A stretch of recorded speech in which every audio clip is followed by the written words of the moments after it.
Voilà l'équipe que nous retrouvons maintenant. Elle est dirigée donc par Roberto Damiani qui va nous rejoindre et Herman Frison. L'équipe est composée d'un corps d'expérience qui avait brillé au Tour du Limousin, également donc au Franco-Belge. Il s'agit de Wim van Sevenant qui avait été le meilleur grimpeur d'un Tour de Murcie. Près de lui, nous avons le longiligne Johan van Sumeren, vainqueur du Tour de Pologne en 2007. Il fait également lauréat de Liège-Bastogne-Liège dans la catégorie espoir. Près de Van Sumeren, un coureur qui a été champion du monde espoir, vainqueur de Paris-Roubaix, 3e et 5e du Giro, 8e du Tour de France. Jaroslav Popovic, vainqueur d'étape sur les routes du Tour de France. C'était à Carcassonne. Les équipes professionnelles maintenant sont à peu près 30 coureurs, donc il faut quand même choisir les meilleurs. On a des leaders qu'on a essayé d'acheter là il y a déjà quelques années. Il faut les en former pour avoir une belle équipe. C'est sûr qu'on savait direct que Cadel Evans sera notre leader. On savait aussi un McEwen avec les sprints qu'il faut le tenir là pour avoir une chance d'une étape. Et après, on a déjà eu à peu près 14 noms au début de l'année qu'on avait dans la tête pour former l'équipe du Tour. Et de ceux-là, il y en a 5 qui vont tomber dessus parce que quand même, il faut regarder aussi la forme du jour, la forme du moment et aussi comment ils sont intégrés dans l'équipe. Est-ce que ce sont des travailleurs? Est-ce que ce sont des individuels? Parce que dans le Tour, on a besoin d'une équipe pas seulement forte physiquement, mais aussi mentalement, ça c'est sûr. Et surtout que ce sont des amis qui travaillent pour un leader et qui peuvent travailler toute une journée comme ça. Il a été à 3 reprises le maillot vert du Tour de France, en 2004, en 2006 et en 2002, le sprinter australien Robbie McEwen. 12 victoires d'étape sur les routes du Tour et sa carrière en France avait commencé au Tour de l'Avenir et c'était en Bretagne dans le Finistère.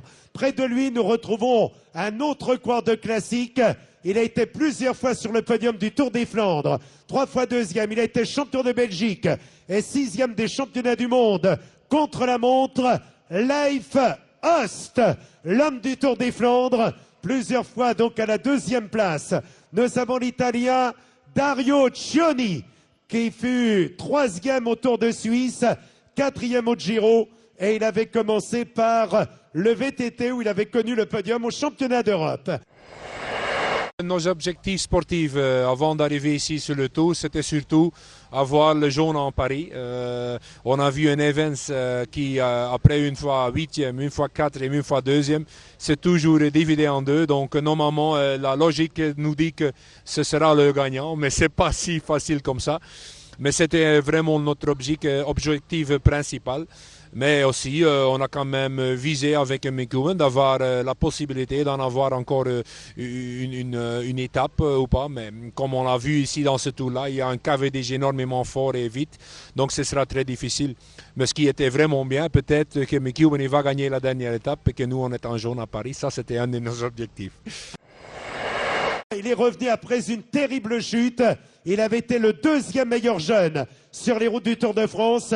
Il avait fait un bon Tour d'Italie. Je crois qu'on peut applaudir très fort Christophe Brandt qui avait chuté lourdement au prix Van Steenbergen, ablation d'un rein. Bien, il voulait redevenir coureur et aujourd'hui, il est à nouveau au départ du Tour de France.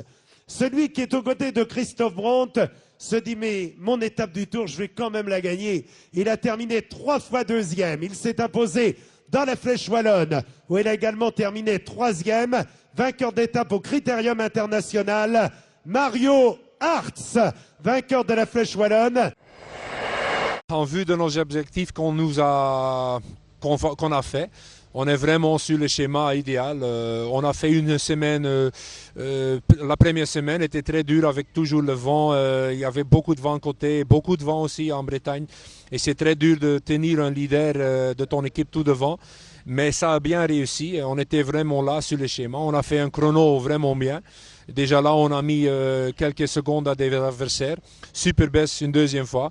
Et surtout à Otakam, on a fait ce qu'on compensait de faire. et de prendre le jaune là-bas. Ce n'est qu'on n'a vu qu'une seconde, mais c'est la même. On a quand même, pour le moment, je pense qu'on est là où on devait être. Mais maintenant, les Alpes, ils arrivent, donc on verra parce que les 3 jours de suite qu'ils vont faire maintenant, ça va vraiment être dur. Et pour moi, c'est là qu'il va se jouer le Tour. 8e en 2005, 4e en 2006, 2e en 2007. Après le Tour de France, il allait sur les routes du Tour d'Espagne, où il était parmi les meilleurs, mais vous avez remarqué sa progression. 8e, 4e, 2e, et il prend le départ avec une envie de conquête de maillot jaune et l'envie de ramener en Australie ce qu'a pas réussi Phil Anderson, le premier Australien à briller sur les routes européennes. Il a envie de ramener le maillot jaune, le champion australien Cadel Evans, 2e du Tour de France 2007, 4e et 8e. Cadel Evans vient de démontrer sa forme. Bonne chance à l'équipe Silence Lotto. Nous, on en a travaillé d'avoir un groupe vraiment bien, tous des individuels qui se mettent sur un leader et qui ont vraiment la façon de travailler d'une façon bien, de façon amicale aussi, mais qui donnent tout le cœur pour y arriver. Donc là, même avec quelques nationalités dans ce groupe-là, on n'a pas de problème. Et ça, pour le moment, ça réussit bien, mais ça réussit que bien, qui finit bien, donc on verra. Je prends déjà plaisir de 25 ans dans le cyclisme et pour le moment, ça reste comme ça.